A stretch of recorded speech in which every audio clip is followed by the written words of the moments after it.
مانو خلیل در هنر کردی ناسکری دهوکه لگل منه که اک مانو دم باشو بخیر هاتی من حس کرد دست پی که بزانه بم بشتاری بدهان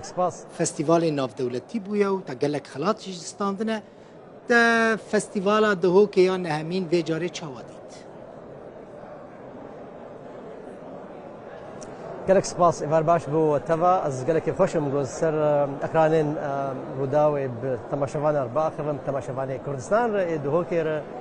از نهال دهوکه موگو و گوت فیلم جیران کو صبح جرای کمیل کردستان و بیشانیدان دهوکه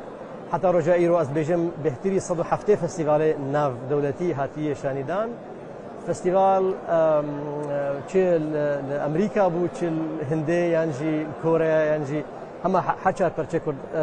جهانی فیلمات شانیدان در دوره 56 خلاطه استندیه بری ناجی میگوت راستی ابو نه سالیا فستیوالا فیلم دهوکه فستیوال دنیای جانا دبن بونه 8 سالی 9 سالی تشتکی گلکی باشه قناغ گلکی باشه گاو گلکی باشه بو آواکرنا زمان کلتوری سینما جبو آواکرنا نرخ سینما جبو آواکرنا کلتوری آزاد کردستان ده از هیدارم کو فستیوالا هانی سال به سال پیش که به زمانه ما کردات و در هنرا به زمانه سینما جهانی گوته کردستان و کردستان دبی جهانی جی استا فیلمین کو دوی فستیواله دا بشتار بونه که کمان چاوای گر وقت در هنره کی هم دا استا در هنری دا هم دا استا سناریو دا لیستیک دکور موزیک افکت او بخارستی یعنی حتی رجا ایرو یعنی وقت تجربه خو گواگو از چند فستیوال جهانی مثلا جارنا وجمد قرسند بما قالوا في الميت الكردستان هات شانيدان يا نهات شانيدان از قلا فستيفالات دهوكه دكم جوار قالك خلق مثلا الجهاني هي وقت فستيفالات دهوكه هي برنج كيولو بكري بوخ نقرتنا هناك جانا ترس خلكير تشيدبن تريد تجردان بوا شريغو تشيدبن بوا دشمنه ما جو هرچار پرچه ولاته ما جو بدسه خاطرنا چوا انفورماسیون نيجاتيف تشينن دنياي ام بينن جي كره جرا بولو ام بينن يعني من جي محاوله كره قدام خست جاري قالك خلق جو فيلم خو بشين فستيفالي ايرو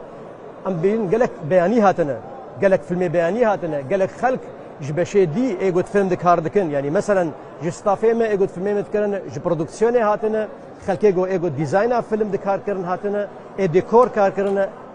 تين فيلم تين فستيفال فيلم تماشات كن فيلم شانيدن بخلكين مرد اخذن بخازن جو اف تجربه اباكرنا سينما اوروبا والدنيا صالاي قالك بيش كتير جو تخازن بي زنبونا فزانياريا خو دهوكجي بلاغ بكن رصيد شتكي قالك دلاله اسبيم شتكي قالك خوش لي هر دم ازبد قرم جار دي اس بيجم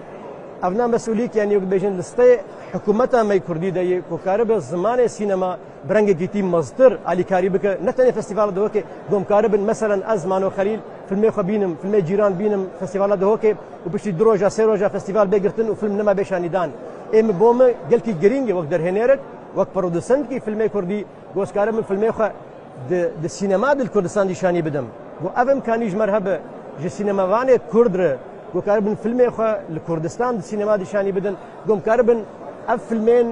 فيلمين اي الترناتيف فيلمين دلال اي خوشك اي قالك جارا ناجهن سينمين مولا مثلا قوم كاربن الكردستان جي بلا بكن دبكو فستيفالات دهوكي قافك بيج افاكرنا في كولتورا سينما كردستان ده از هيدارم جو ببا افقاف كاك مانو من زاني چه مراخ کرد بسالانه الاوروبا دميني جغيني فستيفالان كرد فستيفال تشتكي دنن كرد دچن للسينمايان لاوروبا ما بستامن لفيلمين كردي تماشا دكن راستي دفرد عليه هن كرد هنا بس مثلا نا فيلميما لسويسرا درباسي السينما بو فيلميما لالمانيا جي درباسي السينما بو دما بيشامد لامريكا لكندا لولاطي عربا البينج ولاطين اسكندنافي بتكف السينما ده قالك خورت وجوانين كرد قالك جرا جمره دريا ميديا دريا سوشيال ميديا جمره نمات شينن قال له كنجي فيلمات درباسي سر يوتيوب بب كنجي درباسي سر فيسبوك بب وخورتني مهنا مثلا يجي كشني مهنا المانيا دشين بخوا وازوار بيجم فيلم السينما دي المانيا هرن سينما يعني او مخابن قالك جرى اسشم فيلم قبل فيلم تنشانيدان سينما مثلا قالك جرى مدعوت دكن جبقوا اجي حاضر بن بس هبونا كرد ما سينما قالك قلس راستي قالك كيما جابوا له از بيجم قال لي خورتما قال لي كاتشين ما قال لي جوانين ما مالباتيين ما محاوله بكن دحفتيه ده سندويش كباب حقيقه سندويش كباب تشكي كان بكن وبكن سينما الفيلم كردي بنارن جبركو ام قبل فيلمك يشتكن ام نتخازن تاني امشاني دنيا بدن ديم خازن جو هونجي وقت ملتي ما كرد ورن وفيلم ما تماشى بكن ورن علي كاريما بكن ورن دستيخ بدنا بشتامه بيجن ولا ام بورنا ام بيشتوانا بس قبل مثلا شمنا بري تشار بنج روجا لوزاني مثلا ميناك فيلم ما بوسط صاليه بيمانا لوزاني جو كردستان وقت بيجاري برشكرن فيلم الور هات شانيدان راستي سچار پنج مروفه کرد دناو 300 مروفی ده حیف سچار پنج مروفه کرد تنه هاتبون اجا ابنا جاره وقت درهنرک وقت درهنر کی فیلم کردی جانا ولو دلی کی براسی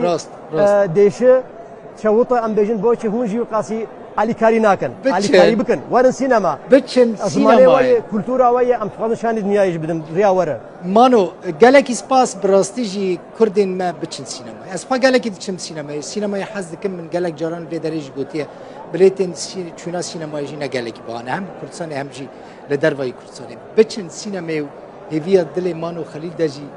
بجی بینن پیک بینن گالکی سپاس در هنر ناسکری مانو خلیل جه دهوک القلب